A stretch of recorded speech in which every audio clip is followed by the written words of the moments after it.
아직까지도 이제 이런 걸 얘기하시는 거예요. 경매는 나쁜 거 아닌가요? 왜 사람들이 경매하는 거를 나쁘게 생각할까? 추려보니까 한 5가지가 있어요. 부동산 경매, 직장인은 월급만큼 월세 받기, 은퇴자는 연금처럼 월세 받기, 전업주부는 보험처럼 월세 받기. 이 빌딩 남자가 도와드리겠습니다. 안녕하세요. 네, 경매를 빌딩 사람 빌딩 남자 경매 멘토 이원일입니다. 반갑습니다. 자, 근래에는 이런 분들이 그렇게 많지는 않은데 그래도 아직까지도 이제 이런 걸 얘기하시는 거예요. 오늘 주제는 뭐예요? 경매는 나쁜 거 아닌가요? 이렇게 얘기하시는 분들이 있어요.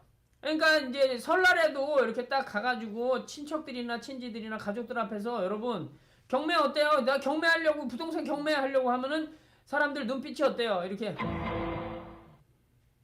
이런 눈빛으로 보이지 않아요? 너 그런 걸 왜 하려고 그러니? 막 그러면서 그래서 이제 부동산 경매 나쁜 거 아니냐? 경매하면 나쁜 사람 되는 거 아니에요? 뭐 이렇게 얘기한다는 거죠. 그게 제가 추려보니까 한 5가지가 있어요. 한 5가지. 왜 사람들이 경매하는 거를 나쁘게 생각할까? 이거. 첫 번째는 뭐냐면 위험한 사람들이 한다. 어깨들이 한다. 조폭들이 한다. 이런 생각이 있어요. 경매하는 사람들이 조폭이다. 두 번째는 이제 사기친다. 사기꾼들이 한다. 이런 게 있어요. 그리고 세 번째는 또 이제 일반적으로 죄 없는 사람 쫓아내고 막 그런 짓을 하면 나쁜 사람 된다. 나쁜 짓 하지 말아라. 이런 얘기하고.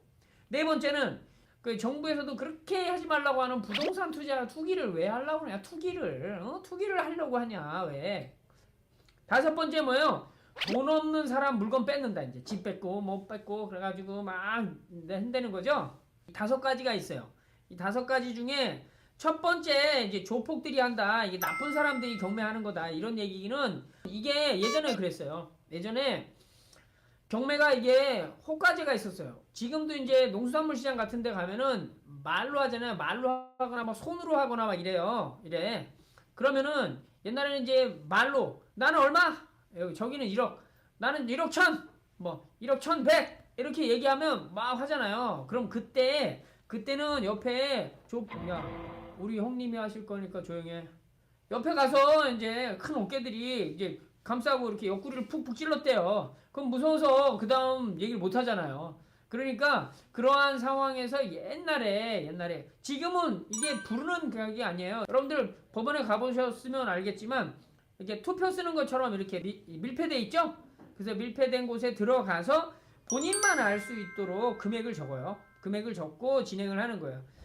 거기 계신 그 도와주시는 분들 있잖아요. 앞에 이렇게 앉아 계시는 분들. 그런 분들한테도 물어봤어요. 이 금액을 어떻게 적어야 돼요? 이렇게 보여주면서 했더니 절대 보여주지 말라고. 절대 보여주면 그거 보면 안 돼. 뭐 말도 안 되는 소리. 다른 거 물어보면 되는데 금액은 절대 보여주면 안 돼요. 막 그러면서 얘기를 막 했거든요. 그러니까 그런 게 다 완전히 비밀리에 진행이 되는 거예요. 그렇기 때문에 그 이후부터 그런 어떤 조폭들이 경매장에 온다. 법원 경매에 온다. 이게 말이 안 되는 거고 싹 사라졌습니다. 그 이후로는. 아시겠죠? 그러니까 이제 나쁜 사람들이 하는 거 아니냐? 이런 게 없어졌어요. 법원에 가보시면 알겠지만 이렇게 그 첫 번째는 그렇고 두 번째는 이제 사기친다. 경매하는 사람들은 원래 사기친다. 이런 얘기가 있는데 그거에 대해서는 조금 제가 설명을 조금 길게 해야 될 것 같아서 맨 마지막에 해드릴게요. 그리고 이제 세 번째 죄 없는 사람 쫓아낸다. 부동산 투기꾼이다. 뭐 돈 없는 사람 물건 뺏는다. 이게 3가지를 그냥 한데 묶어서 이거를 단 한마디로 일축하면은 나라가 하는 거예요. 어디서 해요? 진행을 사법부. 우리나라의 3대 권력기관 행정부, 사법부, 입법부 맞죠? 여기서 민주주의의 3대 그 국가 권력기관인데 거기서 한 군데인 사법부에서 하는 거예요. 나라에서 그러면 죄 없는 사람 쫓아내는 거 맞아요? 아니라고요. 그 다음에 부동산 투기꾼 나라에서 투기꾼은 맞지. 근데 경매에서는 부동산 나라에서 파는 거란 말이야. 이건 그러면 사는 사람은 투기꾼이니까 팔지 말아야 될 거 아니에요. 그게 아니잖아. 그러니까 나라에서 파니까 그런 거는 아무런 관계이 없는 거야. 또 돈 없는 사람 물건 뺏는다고 이제 열심히 했는데도 이제 돈을 못 갚았어. 못 보고. 그래가지고 그거를 조금 기다려주면 또 갚을 텐데 열심히 일해서 어쩌고 저쩌고 할 텐데 막 이러면서 그거를 좀 기다려주지도 않고 냉정하게 막 이렇게는 인정머리 없이 그런 짓을 한다고 막 얘기하는 그 자체가 나라에서 하는 그것에 대한 어떤 내용인데 솔직히 말이 안 되는 거예요. 어쨌든 그 세 가지는 나라에서 하는 일이기 때문에 이건 말도 안 되는 거예요. 우리는 그래서 죄 없는 사람 쫓아내는 것도 아니고 원래 나라에서 그 명도를 다 해줘요. 예? 우리가 명도를 기필코 안 해도 되는 거예요. 나라에서 다 강제집행으로 해주는 거야.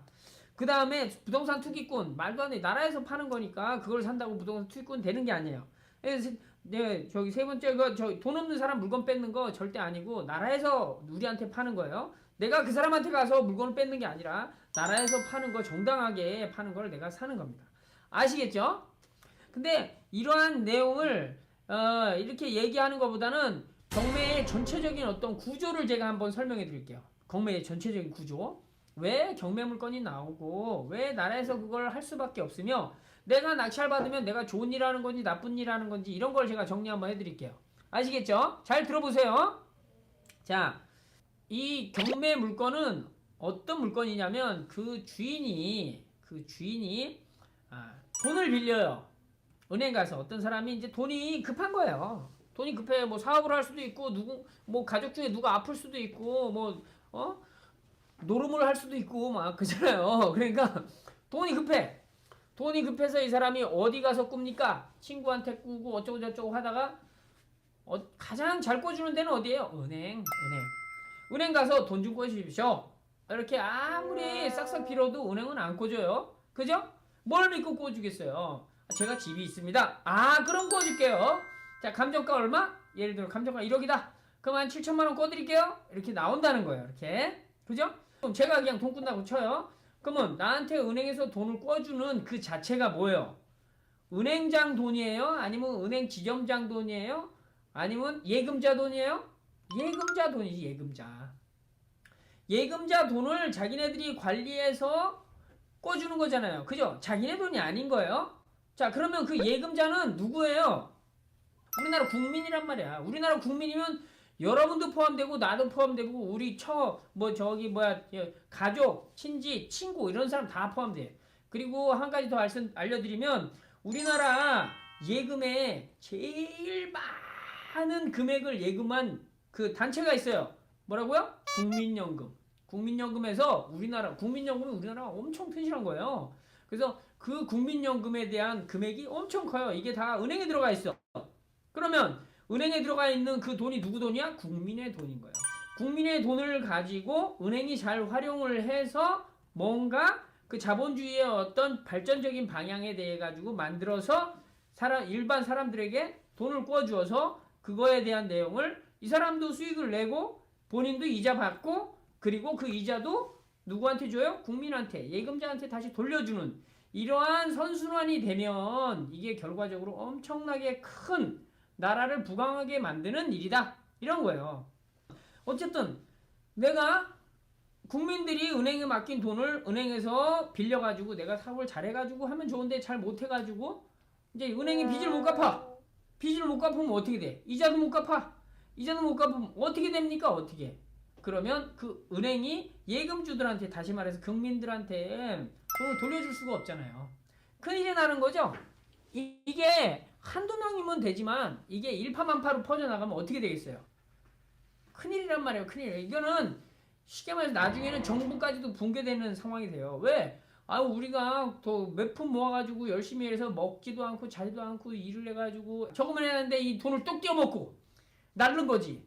그럼 어떻게 돼? 결과적으로 그거를 묵과하면 그 정부는 국민의 반금을 살 수밖에 없는 거예요. 그러면 정권이 교체될 수밖에 없는 이런 상황까지도 나타나게 되는 거죠.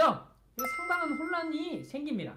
따라서 그래가지고 결국 은행이 자체적으로 옛날에 고리대금업자 그죠? 요즘에도 영화 나오죠? 사채업자 가가지고 야, 왜 돈 안 갚어? 일로 와. 손가락 하나.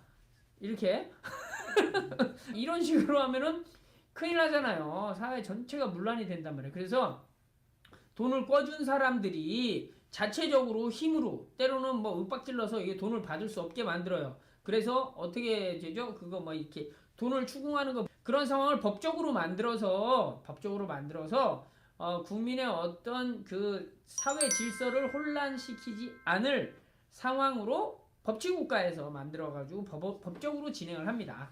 그래서 국가기관이 어쩔 수 없이 그 채권 추심을 하는 상황으로 진행이 돼. 그래서 경매라는 것들을 만들었습니다. 이런 제도를. 아시겠죠? 그래서 우리 같은 사람이 뭐예요? 경매하는 사람들이 나라에서 낙찰을 받는 거예요. 그죠? 그 돈을 빌렸다가 못 갚은 그 사람한테 돈을 주고 사는 것도 아니고, 그죠? 돈을 빌려줬다가 못 받은 은행한테 사는 것도 아니고, 법원 부동산 경매는 그 중간에 중재자로 나라가 딱 개입을 해서 그 나라가 판매를 하기 때문에 우리는 나라한테 돈을 주고 나라한테 사는 거다. 이런 개념을 명확하게 얻으셔야 돼요. 아시겠죠? 당연히 나라에서 나한테 파는 거니까 내가 산다고 해서 부동산 투기가 된다는 둥, 뭐 착한 사람 나쁜 놈 만든다는 둥, 못된 짓 한다는 둥, 이런 거는 말도 안 되는 소리라는 거예요. 아시겠죠? 이 구조를 정확하게 알면 상당히 깔끔하게 처리가 됩니다. 아시겠죠? 그리고 여기서 또 하나 반대로 한번 생각해 봅시다. 반대로 생각하면 예를 들어서 내가 이제 낙찰을 받았어요. 그 사법부에서 나오는 물건을 낙찰을 받았단 말이에요. 낙찰을 받으려면 제일 금액을 높이 써야 됩니까? 낮게 써야 됩니까? 당연히 제일 높이 쓰잖아요. 물건을 제가 최고가 매수인이라고 거기서 통칭합니다. 그러면 최고의 금액으로 내가 그 물건을 산 거예요. 생각해봐요. 빚진 사람이 있어. 그 물건을 팔려고 했는데 잘 안 팔렸어. 근데 법원에서 저기 중재를 해가지고 어떤 사람이 샀는데 그 산 사람들 중에서도 최고가로 사는 거야. 그럼 그 최고가로 산 그 낙찰자가 고맙죠. 아니면 뭐 2등, 3등가 낮은 금액으로 사면 안 좋잖아요. 이게 매매하는 사람도, 이 돈 갚으려는 사람도, 은행도 안 좋죠. 그래서 중요한 건 최고가로 산 거예요. 내가 낙찰을 받을 때 제일 그 사람한테 돈을 많이 줬다고. 그러면 좋은 일이에요, 나쁜 일이에요? 이게 좋은 일이라는 거죠. 당연히 물건값을 제일 많이 쳐준 사람이에요, 내가. 아시겠죠? 내가 낙찰자면. 아시겠죠? 그러면 내가 물건값을 제일 많이 쳐가지고 그 물건을 샀어. 그럼 돈을 제일 많이 준 거란 말이야. 그러면 돈 빌리고 나서 은행 못 받은 사람 있잖아. 그 사람은 내가 제일 많은 금액으로 샀으니까 그 사람은 좋아요, 안 좋아요? 그 사람도 좋아요. 쉽게 말해서 채무자가 좋을 수밖에 없어. 왜? 그래서 내가 제일 많은 금액으로 그 물건을 샀으면 그 사람이 빚진 거를 법원에서 다 배당해주고 남은 돈은 그 사람한테 줘요. 그 집주인, 그 채무자한테, 소유자한테 준단 말이에요. 그러면 이 사람은 남을 때가 있어요. 가끔 이렇게 있어요, 이 사람. 그래서 이 사람도 좋은 거예요, 당연히 채무자도. 아시겠죠? 못 팔아가지고 못 갚았는데 법원에서 해가지고 빨리 팔려서 높은 가격에 해가지고 잘 받았어. 그러면 좋은 거잖아요. 그죠? 그러면 이제 돈 빌려서 못 갚은 사람도 좋아. 그러면 돈 빌려줘서 못 받은 은행은 나빠요? 아니죠. 그 돈 빌려줘서 못 받은 은행도 법원에서 중재를 해가지고 그나마 제일 높은 금액에 이게 팔렸어. 그럼 낮은 금액에 팔린 것보다 훨씬 좋잖아요. 그죠? 훨씬 좋아요. 그러면 은행이 빌려준 돈을 다 받을 수 있는 가능성이 제일 높아지고, 그거를 못 받는다고 해도 그게 안 팔리면 다 못 받는데도 불구하고 일부를 받아. 그러면 돈 빌려주고 못 받은 은행도 좋다는 거예요. 아시겠죠? 그러면 국가적으로는, 나라 입장에서는 자기가 중재를 했는데 중재가 안 되면 좋아요, 안 좋아요? 안 좋아. 내가 싸움을 말렸을 때 이 사람도 납득하고 이 사람도 납득돼서 서로 원만한 관계로 해결이 되는 거야. 그러면 싸움을 말린 중재를 한 어떤 뭔가 이게 뿌듯한 힘이 있잖아? 근데 나라 입장에서 중재를 했더니 이게 안 되고 막 지들끼리 싸우면 큰일인데 잘 됐어. 잘 됐어. 돈도 많이 받았고 그걸 가지고 빚진 사람이 빚을 갚고 빌려준 사람도 어느 정도 받고 그래서 원만히 해결이 돼. 이러면 나라가 혼란스럽지 않은 상황으로 돼서 상당히 좋은 일이라 말입니다. 아시겠죠? 그러면 자 어떻게 돼요? 내가 최고가로 낙찰을 받으면 물건을 제일 비싸게 쳐줘서 빚을 못 갚은 사람도 좋고 돈 빌려줘서 빚을 못 받은 사람 은행도 좋고 그다음에 나라 입장에서 중재를 해줬는데 잘 마무리돼서 좋고 그래서 이 사자가 다 네 군데 입장이 다 좋은 거예요. 나는 왜 좋아? 그래도 내 나름대로 시세조사를 해가지고 돈을 몇 푼이라도 벌었으니까 좋고 그러니까 다 좋은 일입니다. 그러니까 이런 경매를 정말로 이 좋은 제도예요. 이거를 아주 좋은 의도로, 좋은 방향으로, 그 다음에 좋게 노력해서 꾸준히 잘 해 나가면 나라도 좋고 나도 좋고 은행도 좋고 빚진 사람도 다 좋은 이러한 상황이 만들어져요. 누구 하나 안 좋은 상황이 없는 겁니다. 단지 이제 기분은 안 좋겠지. 망하신 분이. 그 은행도 당연히 기분은 안 좋지. 제때 못 받으니까. 그죠? 그러니까 그런 거는 그래도 상관이 없어요. 일은 깔끔하게 처리가 돼야 되니까. 아시겠죠? 그래서 반대로 생각해보면 경매라는 거는 우리가 낙찰을 받음으로 인해서 빚진 사람과 빌려준 사람과 나라 전체가 다 안정화되는 이러한 제도다. 우리는 거기에 엄청나게 크게 기여를 하고 있다. 이런 여러분들이 자부심을 가지고 있어야 돼요. 아시겠죠? 그러니까 우리가 나쁜 사람은 안 나쁜 사람? 안 나쁜 사람. 맞죠? 그렇습니다. 여기서 이제 마지막으로 제가 하나 말씀드릴게요. 한 가지 경매는 나쁜 거다 하면서 이 경매 사기꾼들이 한다. 사기꾼들이 사기친다 이런 게 있어요. 그거는 솔직히 제가 받은 원룸이 있어요. 원룸 9개를 받았는데 그거를 제가 받았더니 그 전 소유자가 누구였냐면 이게 특정인을 뭐 특정 부분들을 나쁘게 얘기하는 거예요. 그분이 직업이 부동산 중개인이시더라고요. 부동산 중개인. 근데 그분이 전 소유자한테 물건을 샀는데 다 빚을 떠안고 샀어. 거의 그 빚이 이제 많이 있었고 그걸 다 떠안고 사서 이 원룸들을 어떻게 했어? 다 전세로 뺀 거예요. 전세로. 그래서 결과적으로 제가 낙찰을 받았는데 제가 낙찰을 받고 거기 있는 원룸 세입자들이 거의 다 전세금 3천에서 4천만 원씩을 손해봤어요. 중요한 거는 그렇게 사기칠 수 있는 사람은 사기칠 수 있어요. 경매로. 근데 저는요. 사기칩니까? 안 쳐요. 사기 당합니까? 안 당해요. 여러분은 이거 배워서 사기칠 거예요? 안 칠 거죠? 사기 당할 거예요? 안 당할 거죠? 예, 여러분 생각해봐요. 식당을 해도 옛날에 중국에서 뭐 달걀을 뭐 만들어서 팔았다며요? 식당을 해도 사기치려면 사기쳐요. 여러분 하다못해 길 가다가 방문 판매를 해도 사기치려면 다 사기쳐요. 그죠? 그러니까 경매를 들어와서 배워가지고 사기칠 사람은 당연히 사기쳐요. 정치를 해도 사기치고 경제를 해도 사기치고 때로는 종교를 해도 사기치는 사람 많아요. 그런 것들 그런 상황들은 사기치려는 사람들이 맘먹고 달려드는 거기 때문에 그거는 경매하고 상관이 없어요. 다른 분야도 다 사기꾼이 있어요. 아시겠죠? 근데 경매로 사기를 치는 그런 부류들이 있어요. 그거는 뭐냐면 고의적으로 경매를 넣는 거예요. 왜냐면 대출을 많이 땡기고 나서 거기 쉽게 말해서 주택 같은 경우는 주택은 상가 같은 경우는 좀 달라. 왜냐면 상가는 나름대로 투자하는 사람들이 이 상가를 얻는 사람들이 어느 정도 꼼꼼하게 등기부등본 확인하는데 주택은 모르는 사람들이 있어. 그 모르는 사람 눈탱이 치는 거죠. 그냥 쓱 가려가지고 전세금 받고 보증금 많이 받고 그냥 쭉 보증금으로 제가 받은 원룸도 쭉 보증금으로 전세로 다 훑은 다음에 기본적으로 전세 대출이 있었는데 훑은 다음에 어떻게 돼? 대출을 안 갚은 거죠. 그러면 탁 털어져가지고 은행이 바로 경매 치죠. 그러면 들어온 사람들은 대항력이나 아니면 최우선 변제금이 있으면 되는데 그게 안 되면 큰일이라는 거죠. 그래서 그런 상황으로 다가구 원룸이나 이런 거 사기 많이 당하는 경우가 있었죠. 그러니까 중요한 거는 뭐예요? 경매하는 사람들이 사기를 친다가 아니라 사기꾼들이 사기를 치는 거예요. 어디서? 경매에서, 식당에서, 뭐 직장에서, 뭐 어디 나라에서도 사기꾼들은 다 사기쳐요. 에? 하나님 감사합니다 하는 교회 가서도 사기꾼들이 다 사기쳐요.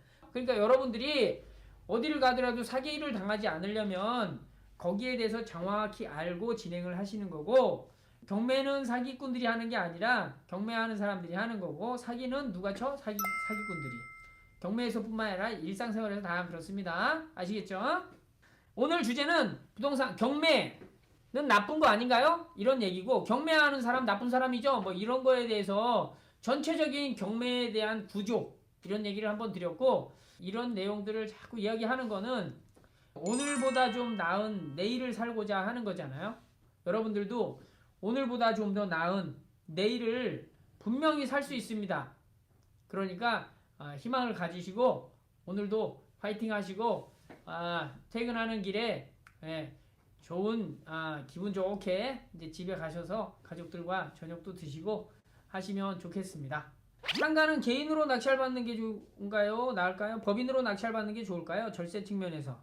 기본적으로 절세 측면에서 이렇게 단순한 문제는 아니거든요. 단순한 문제는 아니고 대출 측면에서는 개인으로 해도 되게 좋게 나왔어요. 근래에. 그리고 이제 법인으로 낙찰 받는 거는 절세는 요즘에 주택 문정부 들어와서 주택이 많이 나오고 막 주택에 대한 제재가 있고 소득세, 취득세, 그 다음에 이제 보유세, 그 다음에 종합부동산세, 그리고 이제 양도세까지 해서 주택 규제에 대한 주택 투기 규제에 대한 저기 세금들이 엄청나게 나왔기 때문에 이 만약에 주택을 계속 4개 이상 사고 뭐 계속 산다. 그러면 법인으로 당연히 해야 돼요. 근데 상가는 그런 투기하고 아무 상관이 없어요. 상가는. 그렇기 때문에 그냥 개인으로 사도 별 상관이 없다고 저는 생각을 하는데 아무튼 부동산을 꾸준히 계속 많이 할 거라면 상가건 뭐건 상관없이 저 같은 경우는 이제 다 법인으로 합니다. 예. 비용 효과도 이렇게 절감하고 막 이렇게 진행이 되기 때문에 그렇게 진행을 합니다.